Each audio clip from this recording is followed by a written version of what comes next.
Issue তো আসে আমার মধ্যে, নাইলে এত মানুষের পিছন কেন চলে? আবে সালে।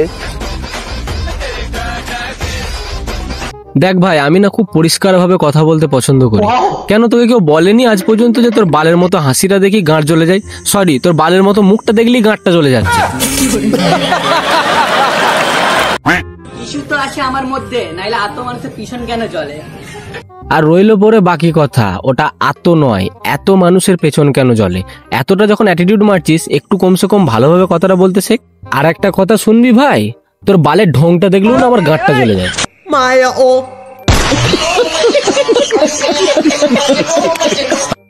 খুব জোরে খিদে পেয়েছে, খাওয়ার জন্য কিচ্ছু নেই, তাই ভাবলাম একটু লুঙ্গি মাখা করা যাক। বাইরে এক্সট্রা লুঙ্গি পড়েছিল, সেটাকেই কেটে কেটে ভালো করে মাখিয়ে খেয়ে নিলাম।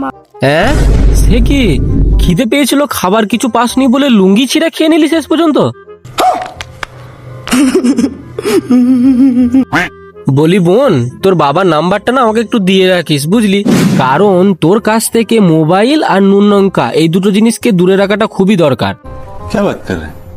হ্যাঁ, কারণ কোন দিন সকালবেলায় ঘুম থেকে উঠি হয়তো মোবাইলটা নিয়ে ইনস্টাগ্রামটা অন করব, আর তোর ভিডিওটা যদি এরকম আসে যে আজকে সকাল থেকে কিচ্ছু খেতে পাইনি গো, খিদে পেটটা চলে যাচ্ছিল, হঠাৎ করে দেখি বাবা শুয়ে রয়েছে, তাই আমি বাবাকে ঘুমন্ত অবস্থায় দেখে বাবার বিচি গোড়া শুদ্ধ কেটে সাথে অল্প নুন লঙ্কা নিয়ে কেটে কেটে ভালো করে মাখিয়ে খেয়ে নিলাম, আপাতত খিদেটা মেটানোর জন্য।